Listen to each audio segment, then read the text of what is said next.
So what is going on in California? Yesterday, ICE officials were fired upon by rioters during an ICE raid. This morning, the mayor issued an executive directive looking to ban ICE officials from doing business in her city, and a federal judge is planning to issue an injunction against ICE. All of these stories we're going to get into in this video, show you what both sides are saying, give you the facts, and of course, the bottom line.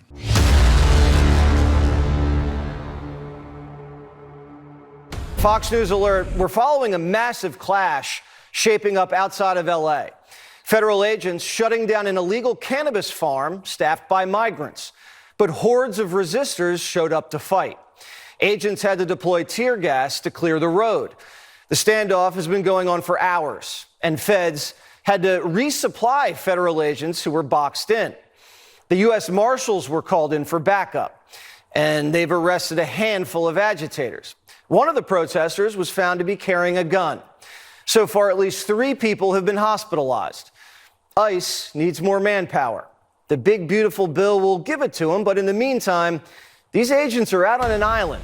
All right, bottom line up front, 3 facts you need to be aware of as it pertains to this story. Number 1, this was not a peach farm. This is not an almond farm, and this definitely was not a strawberry farm. This was a cannabis farm. Glass House, which owns the land, has a state license for cultivating cannabis. That's fact number 1. Fact number 2, at least 10 individuals were under the age of 18, considered to be minors, and were working on that farm. That's fact number 2. Fact number 3, ICE had a criminal warrant. They had the supporting documentation, the legal authorization, and the congressional authority that's been given to them to go in there, detain, and deport illegal migrants. So that's fact number 3. Now that you know that, we'll start getting into the opinion, starting with what Fox News had to say about this story. Take a look. Hundreds of protesters swarmed the marijuana farm in Southern California as federal immigration agents were carrying out a search warrant there. The U.S. attorney warned these protesters not to interfere or they would be charged with a federal offense. But a local news helicopter captured the moment that one of those protesters appeared to fire a weapon at the officers. The U.S. attorney says now FBI has issued a $50,000 award for information leading to the conviction of an unknown subject who appeared to fire a pistol at federal law enforcement officers near Camarillo. California Governor Gavin Newsom tried to politicize this moment. He posted kids running from tear gas, crying on the phone because their mother was just taken from the fields. Trump calls me news scum, but he's the real scum. The CBP commissioner, Rodney Scott, replied to that with this. Here's some breaking news. 10 juveniles were found at this marijuana facility, all illegal aliens, 8 of them unaccompanied. It's now under investigation for child labor violations. This is Newsom's California.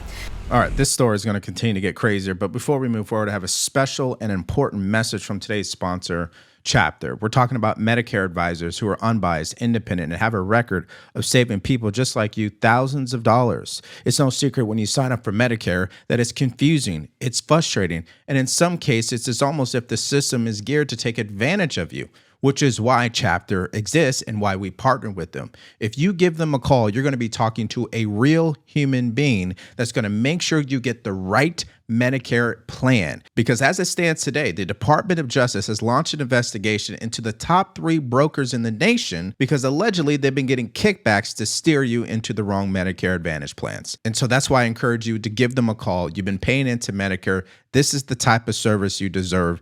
Give them a call at 323-431-5200 or hit the link in the description below. This call could literally save you thousands of dollars. Okay, so there's more to what Gavin Newsom had to say. And before I show you that, take a look at what Libs at TikTok says. So just to be clear, the Democratic Party is now the party of illegal alien children being used for labor at weed farms. Did I get that right? Yes, you got that right. And so this brings me to what Gavin Newsom had to say in response to Libs at TikTok after they posted the video showing the individual shooting at ICE agents. What did Newsom say in response? Of course I condemn any assault on law enforcement. U.S. poster, now due January 6th.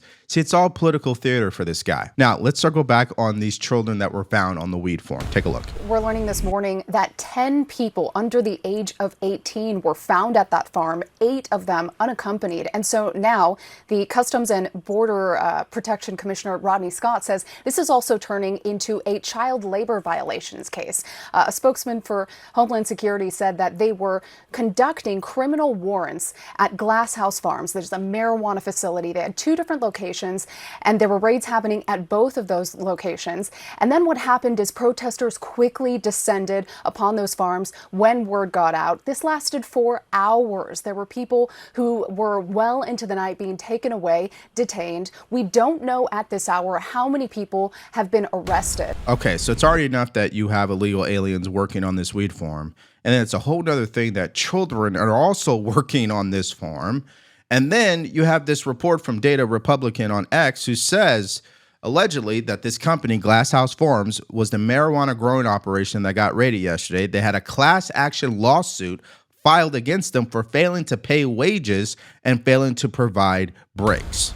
But Tom, it strikes me unbelievable that the Democrats are not on board. When you look at this raid, there were 10 juveniles that were illegally brought across the border. You and I covered this under the Biden administration. I was down in Texas. We encountered 8, 10-year-old, 12-year-olds coming across with just a name and an address and a phone number on their necks, the cartel ruthlessly sending them across. And yet now we know that 10 of them, 8 of which were unaccompanied minors working illegally in a marijuana farm, and your agents go in and rescue them essentially, and yet there is violent resistance to that. Does that upset you?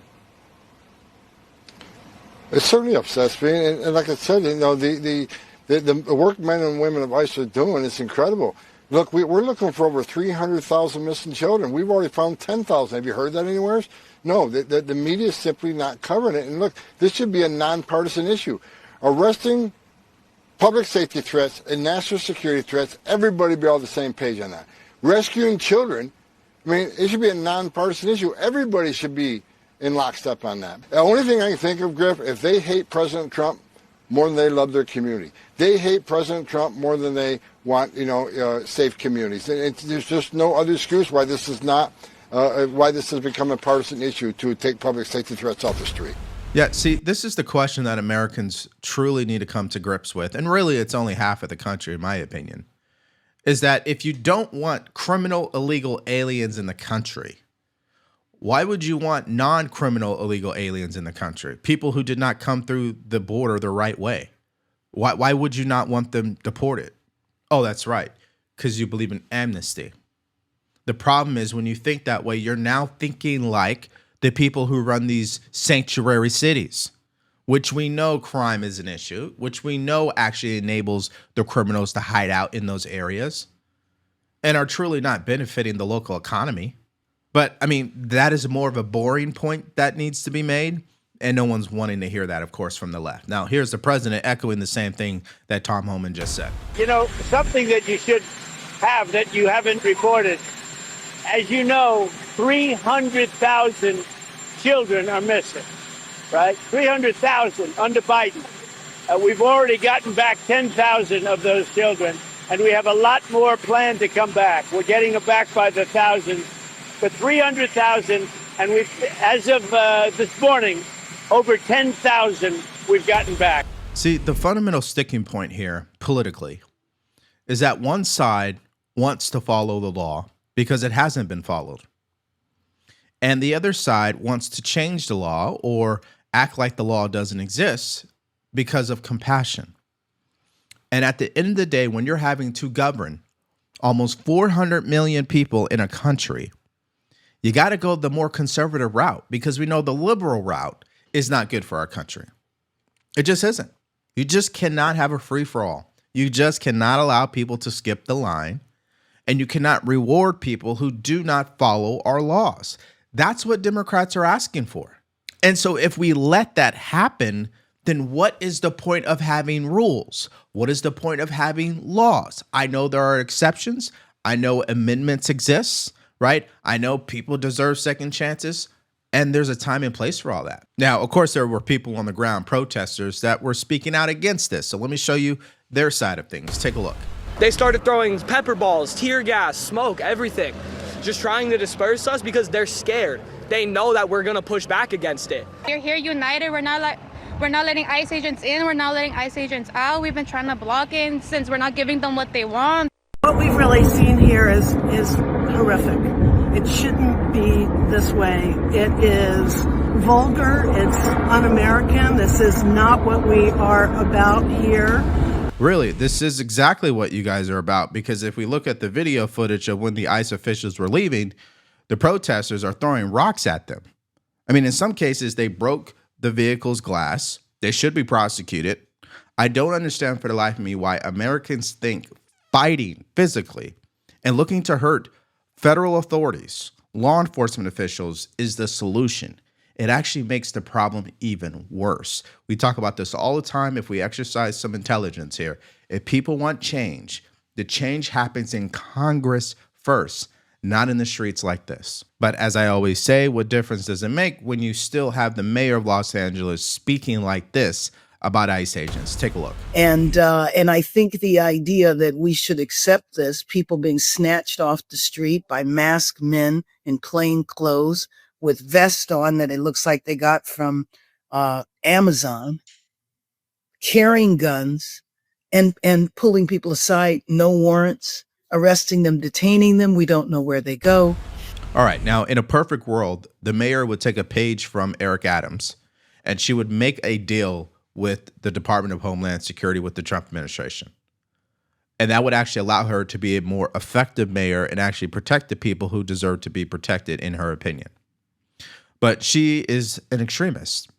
She wants to protect all illegal aliens, even if they're criminals, even if they're employing children to do labor, even if they are a part of gangs. She wants to protect all of them because it's about undermining President Trump, as you guys know. And a great example of how much they're willing to undermine the president of the United States, LA Mayor Karen Bass did sue the Trump administration, and she was able to locate a federal judge who was appointed by former President Obama to rule in her favor. And now we have an injunction that's been handed down blocking ICE officials from pretty much doing their job in Los Angeles County. Take a look. That hearing is underway in the federal courthouse behind us as I speak to you right now, and I can tell you Fox News has learned that the federal judge in this case has issued a tentative decision that goes against the Trump administration. That's according to our sources who have reviewed that initial tentative ruling. Now, Fox is told that federal judge Mame Awusi Mensah Frimpong, a Biden appointee, has written a tentative order that will potentially block the Trump administration, DHS,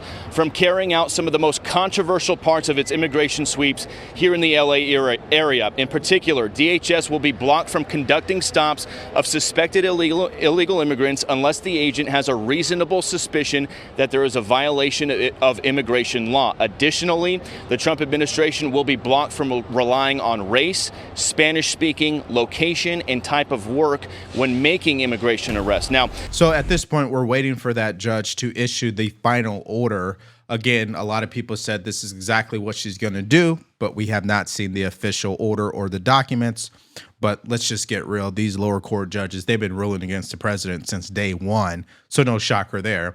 And what's also not a shocker is Mayor Karen Bass just held a press conference. She plans to sign her own executive order that will ban ICE officials from conducting business in her city unless they hand over their intelligence about who, when, where, why, and how when it comes to their ICE operations. It's just a complete joke. Take a look.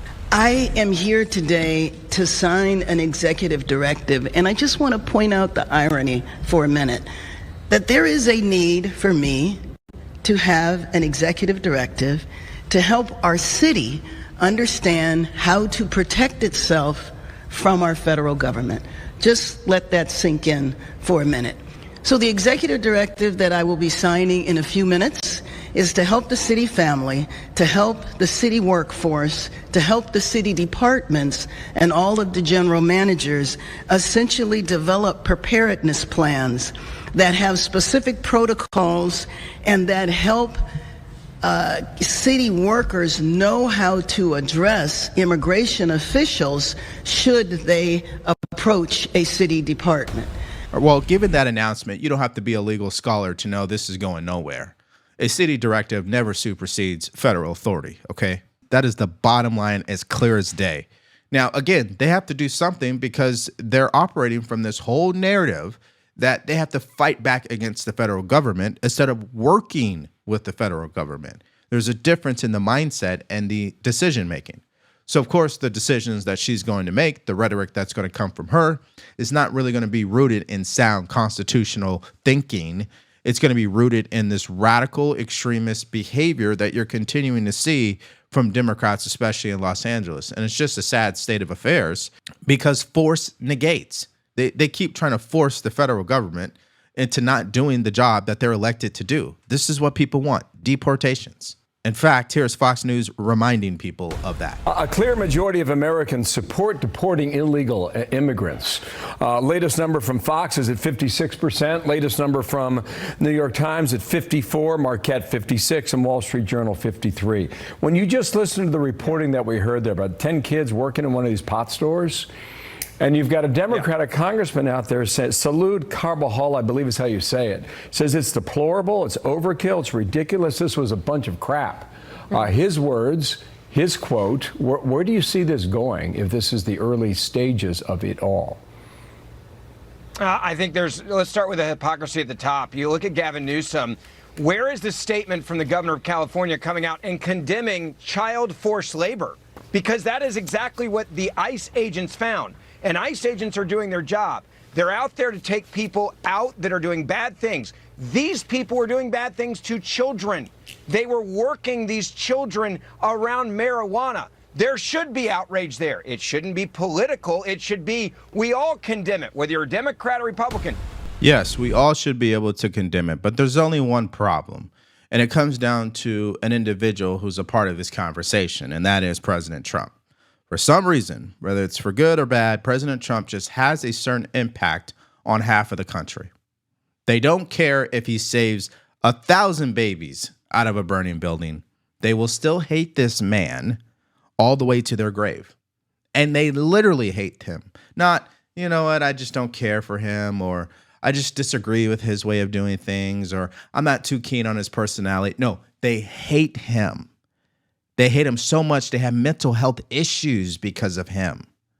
So in a perfect world where logic is truly applied and there's some level of emotional intelligence, yeah, I would agree. We would all be able to condemn this. But my guess is you're not going to hear that from the governor. Why? Because he put out a tweet saying, look at the kids and mothers running from tear gas. Well, if you are attacking agents and you are trying to kill them, and if you look at these videos, it's pretty clear you're trying to kill them. You're throwing these massive rocks at their car. You have weapons being used. You have to defend yourself if you're in law enforcement. Look at what you're watching on the screen right now. This is what the Democratic Party has done to law enforcement. They have tried to turn them into villains. There is no rhetoric that's being pulled back from the left. They're referring to them as basically Nazis. They're saying this is something we saw in Europe during World War II. They're saying they're the Gestapo, and it's coming from the highest levels of the Democratic Party's leadership, whether it's the majority leader and minority leader in the House or the Senate. And no one is condemning this, including the governor in California.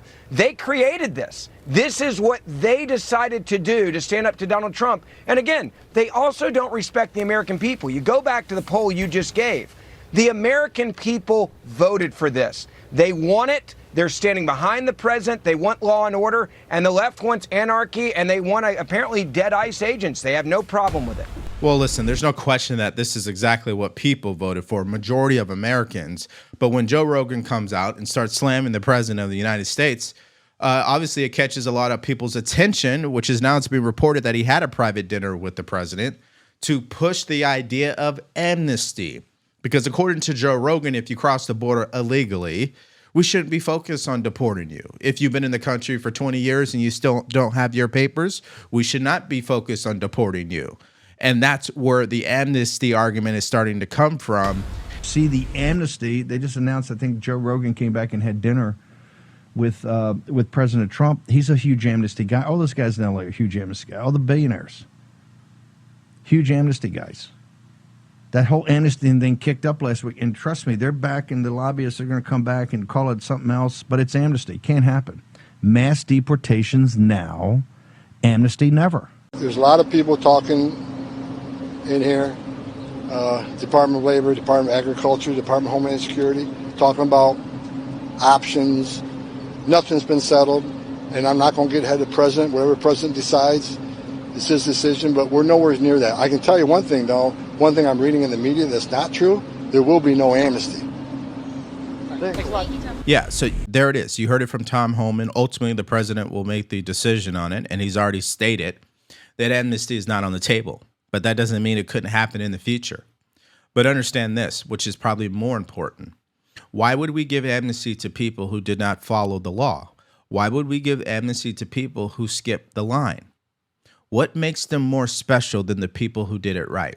That's why every poll that you review where it's immigrants who got their citizenship legally, they are the toughest on this issue. They do not want to see these people who are undocumented or here illegally get amnesty whatsoever. They are totally against that. And that's on the main point of the pathway to citizenship argument, okay? But what about the argument in regards to these riots that are continuing to happen? What about the argument in regards to individuals thinking that they can just assault federal authorities and get away with it? I mean, I don't understand why the police is putting up with that. They need to shut that down immediately, or it's going to turn into that whole George Floyd Black Lives Matter moment all over again. It really is shaping to do that, which is why Jesse Waters said this last night about this. ICE has to go harder, Emily. I'm not advocating for police brutality, but you can't have a tug of war with a bicycle against Trantifa. It makes ICE look weak, and it makes Trantifa look strong.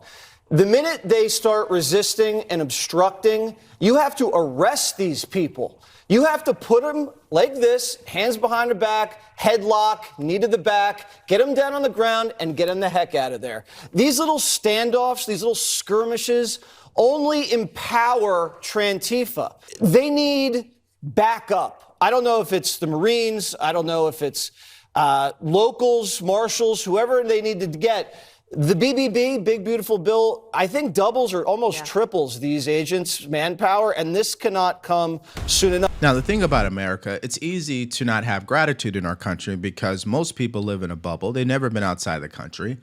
They have no frame of reference or anything to compare our country to. So they think what President Trump is doing as it pertains to these mass deportations is outrageous. But don't get it twisted. If we went to another country and crossed the border illegally, in some cases, we would be shot dead on sight. That's number one. Number two, we would never get due process, okay? We'd be thrown into prison immediately. And so most people are being led to believe that what the Trump administration is doing and these ICE raids are illegal, they're wrong, and they shouldn't be happening. But they have a misunderstanding of the law. They have a misunderstanding of where the blame really lies, which is with Congress. And they definitely have a misunderstanding of what other countries are doing, which would give them a bigger picture to look at and exercise some common sense or discernment at the minimum. But let's get your guys' reaction in the comment section below to this entire story. You got the federal judge issue that injunction against ICE officials. How can a federal judge block federal authorities from doing their job? I mean, that's fascinating. Even the mayor is in on it. She's issuing her own executive directive. That's going nowhere. And then you have people firing at ICE officials. Is it that serious? They had a criminal warrant. We found 10 children that are working there, and they are also illegal. What is really going on here in California? Just give me your thoughts, your opinion, and everything in the comment section below. Now, in our next video, CNN was caught lying once again in regards to the flash floods that occurred in Texas. And in another situation, they admitted the truth, finally, that President Trump and Kristi Noem are not actually at fault as it pertains to these floods. It's the local people. So if you guys are interested in that story and more from yesterday, all you have to do is click on it because it's coming up right now.